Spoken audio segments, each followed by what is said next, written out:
नमस्कार, मी लतिका। आज आपण बनवूया कुरकुरीत कारलं। त्यासाठी बघा एक मोठ्या आकाराचं कारलं घेतलं होतं आणि त्याला अशा पद्धतीत बघा पातळ कापून घेतलेलं आहे, कारण खूप व्हिडिओ मोठे होते, पूर्ण व्हिडिओ काय कोणी बघत नाहीये। तर ह्याच्यामध्ये टाकायचे आपल्याला अर्धा चमचा मीठ आणि मीठ चांगलं ह्याला चुळून घ्यायचं।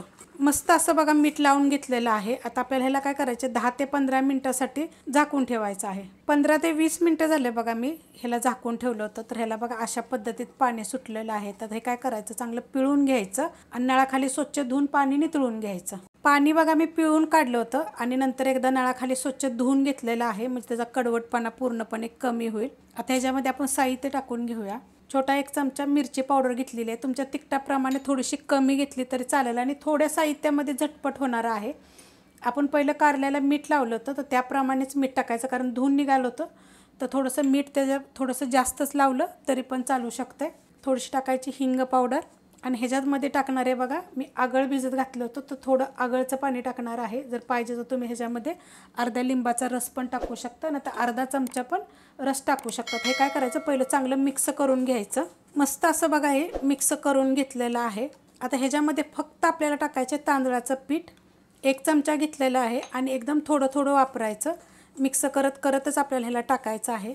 अर्धा चमचा टाकलं होतं बघा आणि त्यातला अर्धा चमचा राहिलेला आहे, ते पण आपण टाकून घेऊया आणि चांगलं लावून घ्यायचं।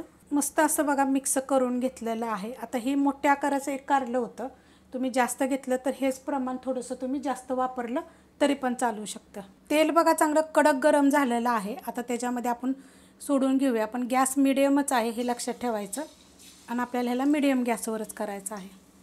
अशा पद्धतीत सोडून घ्यायचे।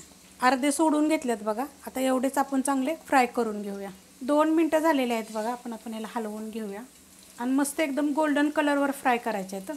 मस्त असं बघा कडक झालेले आहेत, एकदम कुरकुरीत असे, आणि असा गोल्डन कलर आला पाहिजे बघा। छान असे फ्राय करून घ्यायचे। आता हे आपण काढून घेऊया बघा, मस्त कडक एकदम, पण एकदम पातळ कापायचे बरं का, जाड नाही ठेवायचे। पातळ कापले का नाही की छान होतात। आता बाकीचे राहिलेले मी फ्राय करून घेते। सगळे बघा बनवून झालेले आहेत, एकदम कुरकुरीत आणि एकदम चवीला एकदम वेगळे असे। रेसिपी आवडली असेल तर लाईक करा, सबस्क्राईब करा, कमेंट करा आणि शेअर बी करा।